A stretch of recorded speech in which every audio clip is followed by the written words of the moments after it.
ಜಾತಿ ಒಳ ಮೀಸಲಾತಿ ಶಿಫಾರಸ್ಸಿಗೆ ಸಂಪುಟ ಕೊನೆಗೂ ಕೂಡ ಅಸ್ತು ಅಂದಿದೆ.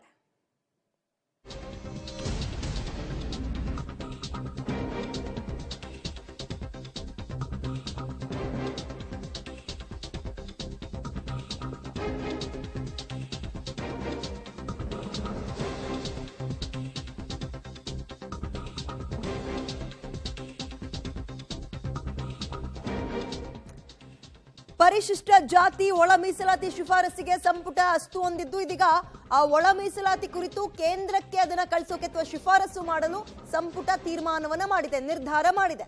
ಕೇಂದ್ರ ಸರ್ಕಾರಕ್ಕೆ ಶಿಫಾರಸು ಮಾಡಲು ಸಂಪುಟ ಇದೀಗ ನಿರ್ಧಾರ ಮಾಡಿದ್ದು, ಹೊಸ ಜಾತಿ ಗಣತಿಯ ಪ್ರಕಾರ ಪರಿಷ್ಕರಣೆಗೆ ನಿರ್ಧಾರ ಮಾಡಿದ್ದಾರೆ. ರಾಜ್ಯಗಳಿಗೆ ಅಧಿಕಾರವನ್ನ ಕೊಡಲು ಕೇಂದ್ರಕ್ಕೆ ಮನವಿ ಮಾಡೋಕೆ ತೀರ್ಮಾನ ಮಾಡಿದ್ದಾರೆ. ಕೇಂದ್ರ ಏನ್ ಹೇಳುತ್ತೆ ಅದು ಆನಂತರದ ಪ್ರಶ್ನೆ. ಪರಿಶಿಷ್ಟ ಜಾತಿಯಲ್ಲಿರೋ ಸಮುದಾಯಗಳಿಗೆ ಒಳ ಮೀಸಲಾತಿಗೆ ತಿದ್ದುಪಡಿ ತರಲು ಕೇಂದ್ರಕ್ಕೆ ಶಿಫಾರಸನ್ನ ಕಳಿಸಿದ್ದಾರೆ. ಸೊ ಇದೀಗ ರಾಜ್ಯಗಳಿಗೆ ಅಧಿಕಾರ ಕೊಡಲು ಕೇಂದ್ರಕ್ಕೆ ಮನವಿ ಕೂಡ ಮಾಡಲು ತೀರ್ಮಾನ ಮಾಡಿದ್ದು, ಇದೀಗ ಕೇಂದ್ರ ಸರ್ಕಾರಕ್ಕೆ ಶಿಫಾರಸು ಮಾಡಲು ಸಂಪುಟ ತೀರ್ಮಾನ ಮಾಡಿದೆ. ಅದು ಪರಿಶಿಷ್ಟ ಜಾತಿ ಒಳ ಮೀಸಲಾತಿ ಶಿಫಾರಸ್ಸಿಗೆ ಇವರು ತೀರ್ಮಾನ ಮಾಡಿದ್ದು, ಒಳ ಮೀಸಲಾತಿ ಕುರಿತು ಕೇಂದ್ರಕ್ಕೆ ಶಿಫಾರಸು ಮಾಡಲು ತೀರ್ಮಾನ ಮಾಡಿದ್ದು. ಈಗ ಕೇಂದ್ರ ಏನ್ ನಿರ್ಧಾರ ತೆಗೆದುಕೊಳ್ಳುತ್ತೆ ಕಾದು ನೋಡ್ಬೇಕು. ಪರಿಶಿಷ್ಟ ಜಾತಿ ಒಳ ಮೀಸಲಾತಿ ಶಿಫಾರಸ್ಸಿಗೆ ಇದೀಗ ಇವತ್ತು ನಡೆದಂತಹ ಮೀಟಿಂಗ್ ನಲ್ಲಿ, ಕ್ಯಾಬಿನೆಟ್ ಮೀಟಿಂಗ್ ನಲ್ಲಿ ಸಂಪುಟ ಅಸ್ತು ಅಂತ ಹೇಳಿದೆ. ಹಾಗಾದ್ರೆ ಮುಂದಕ್ಕೆ ಏನಾಗುತ್ತೆ? ಇವ್ರು ಅಸ್ತು ಅಂತ ಇದ್ದಂತೆ ಯಾರಿಗೆ ಇದು ಪ್ಲಸ್ ಆಗುತ್ತೆ? ಇದನ್ನ ನೋಡ್ತಾ ಹೋಗೋಣ. ಪರಿಶಿಷ್ಟ ಜಾತಿ ಒಳ ಮೀಸಲಾತಿಗೆ ಇದೀಗ ಸಂಪುಟ ಅಸ್ತು ಹೊಂದಿದ್ದು, ಒಳ ಮೀಸಲಾತಿ ಕುರಿತು ಕೇಂದ್ರಕ್ಕೆ ಶಿಫಾರಸು ಮಾಡಲು ನಿರ್ಧಾರ ಕೂಡ ಮಾಡಿದ್ದಾರೆ. ಸೊ ಅಲ್ಲಿಗೆ ಇದನ್ನ ಕೇಂದ್ರ ಸರ್ಕಾರ ಕಳಿಸ್ಬೇಕು ತೀರ್ಮಾನ ಮಾಡಿದ್ದಾರೆ.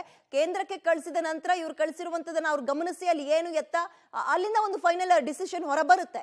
ಹೊಸ ಜಾತಿ ಗಣತಿ ಪ್ರಕಾರ ಪರಿಷ್ಕರಣೆಗೆ ನಿರ್ಧಾರ ಮಾಡಿದ್ದಾರೆ. ಬಟ್ ಆ ಹೊಸ ಜಾತಿ ಗಣತಿಯೇ ಇನ್ನು ವಿವಾದಕ್ಕೊಳಗಾಗಿದೆ. ಅದಿನ್ನು ಕೂಡ ಜಾರಿಗೆ ಬಂದಿಲ್ಲ. ಏನು ಇತ್ತು ಸ್ವಪಕ್ಷದಲ್ಲೇ ಕಾಂಗ್ರೆಸ್ನಲ್ಲೇ ಇದಕ್ಕೆ ಒಬ್ಬೊಬ್ಬರು ಒಂದೊಂದು ಮಾತಾಡ್ತಾ ಇದ್ದಾರೆ. ಬಟ್ ಇರ್ಲಿ, ಇದೀಗ ಪರಿಶಿಷ್ಟ ಜಾತಿಯಲ್ಲಿರೋ ಸಮುದಾಯಗಳಿಗೆ ಒಳ ಮೀಸಲಾತಿಗೆ ತಿದ್ದುಪಡಿ ತರಲು ಕೇಂದ್ರಕ್ಕೆ ಶಿಫಾರಸು ಕಳಿಸಿದ್ದಾರೆ. ಹಾಗಾದ್ರೆ ತಿದ್ದುಪಡಿ ತಂದ್ರೆ ಏನೆಲ್ಲ ಬದಲಾವಣೆಗಳಾಗುತ್ತೆ ಇವನ್ನ ನೋಡ್ತಾ ಹೋಗೋಣ. ಸಂಪುಟದ ಪ್ರಮುಖಾಂಶ ಈ ಪರಿಶಿಷ್ಟ ಜಾತಿ ಒಳ ಮೀಸಲಾತಿಗೆ ಸಂಬಂಧಪಟ್ಟಂತೆ ಅಂತ ನೋಡೋದಾದ್ರೆ, ಇನ್ನು ಮುಂದಕ್ಕೆ ಒಳ ಮೀಸಲಾತಿ ಕುರಿತು ಕೇಂದ್ರಕ್ಕೆ ಶಿಫಾರಸು ಮಾಡೋಕೆ ಸಂಪುಟದವರು ನಿರ್ಧಾರ ಮಾಡಿದ್ದಾರೆ. ಹೆಚ್ಚಿನ ಡೀಟೇಲ್ಸ್ ನಮ್ಮ ಪ್ರತಿನಿಧಿ ಶ್ರೀನಿವಾಸ್ ನೀಡ್ತಾರೆ. ಶ್ರೀನಿವಾಸ್, ಇದೀಗ ಒಳ ಮೀಸಲಾತಿ ಕುರಿತು ಕೇಂದ್ರಕ್ಕೆ ಶಿಫಾರಸು ಮಾಡೋಕೆ ನಿರ್ಧಾರ ಮಾಡಿದ್ದಾರೆ. ಮುಂದಕ್ಕೆ ಏನಾಗ್ಬೋದು? ಕೇಂದ್ರ ಏನ್ ಹೇಳೋ ಸಾಧ್ಯತೆ ಇದೆ? ಅಂಶಗಳೇನು, ಪ್ರಮುಖ ಅಂಶಗಳ ಬಗ್ಗೆ ತಿಳಿಸೋದಾದ್ರೆ? ವಿದ್ಯಾ, ಹೌದು, ಇವತ್ತಿನ ಕ್ಯಾಬಿನೆಟ್ನಲ್ಲಿ ಮಹತ್ವದ ನಿರ್ಧಾರವನ್ನ ಕ್ಯಾಬಿನೆಟ್ ಮಾಡಿದೆ.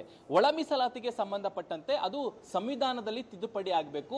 ಆ ಹಿನ್ನೆಲೆಯಲ್ಲಿ ಕೇಂದ್ರ ಸರ್ಕಾರಕ್ಕೆ ಶಿಫಾರಸು ಮಾಡಬೇಕು ಅನ್ನುವಂತಹ ನಿರ್ಧಾರವನ್ನ ರಾಜ್ಯ ಸರ್ಕಾರ ತೆಗೆದುಕೊಂಡಿದೆ. ಹಾಗಾಗಿ ಈಗ ಈ ಒಂದು ನಿಲುವನ್ನಂದ್ರೆ ಒಳ ಮೀಸಲಾತಿಗೆ ಸಂಬಂಧಪಟ್ಟಂತೆ ಸದಾಶಿವ ವರದಿಯ ಆಯೋಗ ಏನಿದೆ ಅದನ್ನ ಜಾರಿ ಮಾಡೋಕೆ ಸಂಬಂಧಪಟ್ಟಂತೆ ಅವಕಾಶಗಳನ್ನ ಕೊಡಬೇಕು ಅನ್ನುವಂತಹ ಮನವಿಯನ್ನ ಕೇಂದ್ರ ಸರ್ಕಾರಕ್ಕೆ ರಾಜ್ಯದಿಂದ ಮಾಡ್ತಾರೆ. ಸೊ ಅದಾದ ನಂತರ ಕೇಂದ್ರ ಅದನ್ನ ಒಪ್ಪಿ ಸಂವಿಧಾನದಲ್ಲಿ ತಿದ್ದುಪಡಿಯನ್ನ ತರಬೇಕಾಗುತ್ತೆ.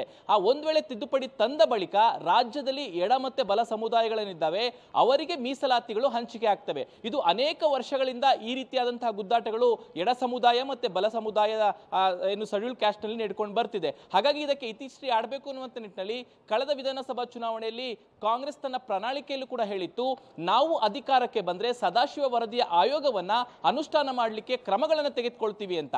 ಸೊ ಅದನ್ನ ಮುಂದುವರೆದ ಭಾಗವಾಗಿ ಚಿತ್ರದುರ್ಗದಲ್ಲಿ ಸಮಾವೇಶ ಮಾಡಿದ್ರು. ಆಗಲೂ ಕೂಡ ಈ ಒಂದು ನಿರ್ಣಯ ಮಾಡಲಾಗಿತ್ತು. ಇವತ್ತಿನ ಕ್ಯಾಬಿನೆಟ್ ನಲ್ಲಿ ಅದಕ್ಕೆ ಅಂಕಿತವನ್ನ ಹಾಕಿ ಕೇಂದ್ರ ಸರ್ಕಾರಕ್ಕೆ ಈ ಒಂದು ಒಳ ಮೀಸಲಾತಿಯನ್ನ ತಿದ್ದುಪಡಿ ಮಾಡಲಿಕ್ಕೆ, ಏನು ಸಂವಿಧಾನದಲ್ಲಿ ತಿದ್ದುಪಡಿ ಮಾಡಲಿಕ್ಕೆ ಅವಕಾಶ ಮಾಡಿಕೊಡ್ಬೇಕು ಅನ್ನುವಂತಹ ಮನವಿಯನ್ನ ಮಾಡಲಿಕ್ಕೆ ಒಪ್ಪಿಗೆ ಕೊಟ್ಟಿದ್ದಾರೆ. ಸೊ ಹಾಗಾಗಿ ಈಗ ಕೇಂದ್ರ ಸರ್ಕಾರ ತಿದ್ದುಪಡಿ ಮಾಡಿ ಅದಕ್ಕೆ ಸಂವಿಧಾನದಲ್ಲಿ ಸೇರ್ಪಡೆ ಆದ ಬಳಿಕ ರಾಜ್ಯದಲ್ಲಿ ಒಳ ಮೀಸಲಾತಿಗೆ ಸಂಬಂಧಪಟ್ಟಂತೆ ಸದಾಶಿವ ವರದಿ ಆಯೋಗದ ಅಂಶಗಳೇನಿದ್ದಾವೆ ಅವು ಅನುಷ್ಠಾನಕ್ಕೆ ಬರ್ತವೆ. ಅದು ಮುಂದುವರೆದ ಭಾಗವಾಗಿ ಎಡ ಸಮುದಾಯಕ್ಕೆ ಇಷ್ಟು % ಅನ್ನುವಂಥದ್ದು, ಬಲ ಸಮುದಾಯದ ಜಾತಿಗಳಿಗೆ ಇಷ್ಟು % ಅನ್ನುವಂತಹ ಮೀಸಲಾತಿಗಳು ಕೇಂದ್ರದಲ್ಲಿ ಅನುಮೋದನೆ ಸಿಕ್ಕ ಬಳಿಕ ರಾಜ್ಯದಲ್ಲಿ ಅದು ಅನುಷ್ಠಾನ ಆಗುತ್ತೆ. ಅದು ರಾಜಕೀಯ ವಲಯದಲ್ಲಾಗಿರ್ಬೋದು ಅಥವಾ ಶೈಕ್ಷಣಿಕ ವಲಯದಲ್ಲಾಗಿರ್ಬೋದು, ಎಲ್ಲವೂ ಕೂಡ ಎಡ ಮತ್ತು ಬಲ ಸಮುದಾಯಕ್ಕೆ ಇನ್ನು ಮೀಸಲಾತಿಗಳನ್ನ ಹಂಚುವಂತ ವಿಚಾರವೇ ಸದಾಶಿವ ವರದಿಯ ಆಯೋಗದ ಪ್ರಮುಖ ಅಂಶಗಳು. ವಿದ್ಯಾ, ಸ್ಟೇ ವಿತ್ ಮೀ, ನಾನು ನಿಮ್ಮನ್ನ ಮತ್ತೆ ಸಂಪರ್ಕಕ್ಕೆ ತಗೊಳ್ತೀನಿ. ಇದೀಗ ಈ ಸದಾಶಿವ ಆಯೋಗದ ಬಗ್ಗೆ ನಮ್ಮ ಪ್ರತಿನಿಧಿ ಪ್ರಸ್ತಾಪ ಮಾಡ್ತಾ ಇದ್ರು. ಈ ವರದಿನ ಅನುಷ್ಠಾನಕ್ಕೆ ತರಬೇಕು ಅಂತ ಒತ್ತಾಯಗಳು ಹೆಚ್ಚೆಚ್ಚು ಕೇಳಿ ಬರ್ತಾ ಇತ್ತು.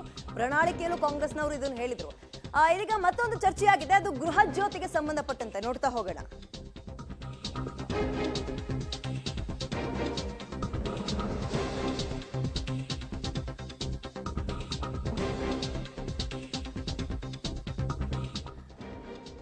ಗೃಹ ಜ್ಯೋತಿ ಬಳಕೆದಾರರು ಗಮನಿಸಬೇಕಾಗಿರೋ ವಿಚಾರ 48 ಯೂನಿಟ್ಗಿಂತ ಕಡಿಮೆ ಬಳಸೋರಿಗೆ ಹೆಚ್ಚುವರಿಯಾಗಿ 10 ಯೂನಿಟ್ ಕೊಡೋಕೆ ತೀರ್ಮಾನ ಅಂತೆ. ಈ ಹಿಂದೆ ಕೊಡ್ತಾ ಇದ್ದ ಶೇಕಡ 10 ಹೆಚ್ಚುವರಿ ವಿದ್ಯುತ್ ಮಾನದಂಡ ಬದಲಾವಣೆ ಮಾಡಿದ್ದಾರೆ.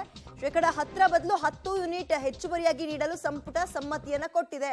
ಸೊ ಹಾಗಾದ್ರೆ ಗೃಹ ಜ್ಯೋತಿ ಬಳಕೆದಾರರು ಯಾರೆಲ್ಲ ಇದ್ರು ಅವರಿಗೆ ಬಹಳ ಸಿಹಿ ಸುದ್ದಿ. ಅದರಲ್ಲೂ ಕೂಡ 48 ಯೂನಿಟ್ಗಿಂತ ಕಡಿಮೆ ಬಳಸ್ತಾ ಇದ್ದವ್ರಿಗೆ ಸ್ವಲ್ಪ ಇನ್ನೊಂದು 5 ನಿಮಿಷ ಫ್ಯಾನ್ ಜಾಸ್ತಿ ಹಾಕೋದು ಅಥವಾ ಕರೆಂಟ್ ಜಾಸ್ತಿ ಹಾಕೋದು ಮಾಡ್ಕೋಬಹುದು. ಕಾರಣ ಈ ಹಿಂದೆ ಶೇಕಡ 10 ಅಂದ್ರೆ ಶೇಕಡ 10ರಷ್ಟು ಹೆಚ್ಚುವರಿ ವಿದ್ಯುತ್ ಮಾನದಂಡ ಕೊಟ್ಟಿದ್ರು. ಅದ್ರ ಮೇಲೆ ಹೆಚ್ಚಿಗೆ ಆದ್ರೆ ಅದೆಷ್ಟು ಬರ್ತಿತ್ತು ಅದನ್ನ ಕಟ್ಕೊಂಡು ಹೋಗ್ಬೇಕಿತ್ತು. ಬಿಲ್ಲು 60 70 ರೂಪಾಯಿನೋ 100 ರೂಪಾಯಿನೋ ಬರ್ತಾ ಇದ್ದವ್ರು ಕಟ್ಕೊಂಡು ಹೋಗ್ತಾ ಇದ್ರು. ಬಟ್ ಈಗ ಏನ್ ಮಾಡಿದ್ದಾರೆ ಇವತ್ತಿನ ಕ್ಯಾಬಿನೆಟ್ ಮೀಟಿಂಗ್ ನಲ್ಲಿ ಅಂದ್ರೆ 48 ಯೂನಿಟ್ಗಿಂತ ಕಡಿಮೆ ಯಾರು ಬಳಸ್ತಾ ಇದ್ದಾರೆ ಅವರಿಗೆ ಹೆಚ್ಚುವರಿಯಾಗಿ 10 ಯೂನಿಟ್, ಅಲ್ಲಿಗೆ 58 ಯೂನಿಟ್ ಅಂತ ಲೆಕ್ಕ ಅಂತ ಕಾಣುತ್ತೆ ಇದು.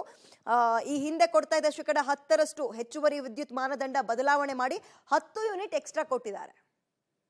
ಸೊ ಹೆಚ್ಚಿನ ಡೀಟೇಲ್ಸ್ ನಮ್ಮ ಪ್ರತಿನಿಧಿ ಶ್ರೀನಿವಾಸ್ ನೀಡ್ತಾರೆ. ಶ್ರೀನಿವಾಸ್, ಇದು ಈಗ 48 ಯೂನಿಟ್ಗಿಂತ ಕಡಿಮೆ ಬಳಸ್ತಾ ಇದ್ದವರಿಗೆ ಇನ್ನು ಮುಂದಕ್ಕೆ 10 ಯೂನಿಟ್ ಅಂದ್ರೆ ಒಟ್ಟು 58 ತನಕ ಬಳಸಬಹುದು ಅಂತನಾ ಅಥವಾ ಹೇಗಿದು?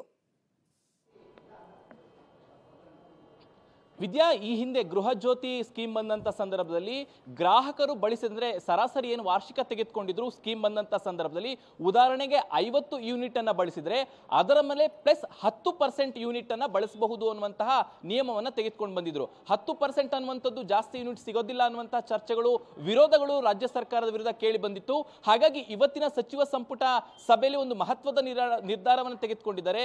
10% ಬದಲಾಗಿ 10 ಯೂನಿಟ್ ಅನ್ನ ಹೆಚ್ಚುವರಿಯಾಗಿ ಬಳಸಬಹುದು ಅನ್ನುವಂಥದ್ದು. ಎಕ್ಸಾಂಪಲ್ಗೆ ಈಗ 50 ಯೂನಿಟ್ ನಿಮಗೆ ಸರಾಸರಿ ಇದ್ರೆ ಅದ್ರ ಮೇಲೆ ಪ್ಲಸ್ 10 ಸಹಾಯ ಮಹತ್ವದ ನಿರ್ಧಾರವನ್ನು ತೆಗೆದುಕೊಂಡಿದ್ದಾರೆ. ಅಂದ್ರೆ ಸರಾಸರಿ ಸಂಪರ್ಕ ಸಾಧ್ಯ ಆಗ್ತಿಲ್ಲ. ಒಟ್ಟು ಇದೀಗ 10 ಯೂನಿಟ್ ಎಕ್ಸ್ಟ್ರಾ ಬಳಕೆ ಮಾಡೋದಕ್ಕೆ ಅವಕಾಶವನ್ನು ಮಾಡಿಕೊಟ್ಟಿದ್ದಾರೆ. ಬಹುಶಃ ಅದು ಮುಂದಿನ ತಿಂಗಳಿನ ಬಿಲ್ಲಿನಿಂದ ಅಪ್ಲೈ ಆಗುತ್ತಾ ಅಥವಾ ಯಾವಾಗಿಂದ ಅದನ್ನು ಕೂಡ ಅನೌನ್ಸ್ ಮಾಡ್ತಾರೆ. ಇದು ಗೃಹ ಜ್ಯೋತಿ ಸ್ಕೀಮ್ ನಲ್ಲಿ ಯಾರೆಲ್ಲ ಒಳಪಡ್ತಾ ಇದ್ರು ಅವ್ರಗಳಿಗೆ ಬಹಳ ಸಿಹಿ ಸುದ್ದಿ. ಇಲ್ಲಿ ತನಕನೂ ಇದ್ದಿದ್ದು ಸಿಹಿ ಸುದ್ದಿಯೇ. ಯಾಕಂತ ಹೇಳಿದ್ರೆ ಕರೆಂಟ್ ಬಿಲ್ ಏನು ಕಟ್ಟೋ ಹಾಗಿರ್ಲಿಲ್ಲ. ಇಲ್ಲಿ ತನಕ ಏನು ಬಳಕೆ ಮಾಡ್ತಾ ಇದ್ರು ಅದಕ್ಕಿಂತ ಹೆಚ್ಚುವರಿಯಾಗಿ ಬಂದಿದ್ದಕ್ಕೆ ಅವ್ರು ಕಟ್ಕೊಂಡು ಹೋಗ್ತಾ ಇದ್ರು. ಇನ್ನು ಮುಂದಕ್ಕೆ ಈ ಶೇಕಡ 10ರಷ್ಟು ಹೆಚ್ಚುವರಿ ವಿದ್ಯುತ್ ಮಾನದಂಡ ಬೇಡ, ಅದ್ರ ಬದಲು 10 ಯೂನಿಟ್ ಎಕ್ಸ್ಟ್ರಾ ಕೊಟ್ಬಿಡೋಣ ಅಂತ ಸಂಪುಟದಲ್ಲಿ ತೀರ್ಮಾನ ಮಾಡಿದಾರಂತೆ. ಬಟ್ ಅದು ಯಾವಾಗಿಂದ ಅಪ್ಲೈ ಆಗುತ್ತೆ ನೋಡೋಣ, ಅದನ್ನು ಕೂಡ ತಿಳಿಸ್ತಾರೆ.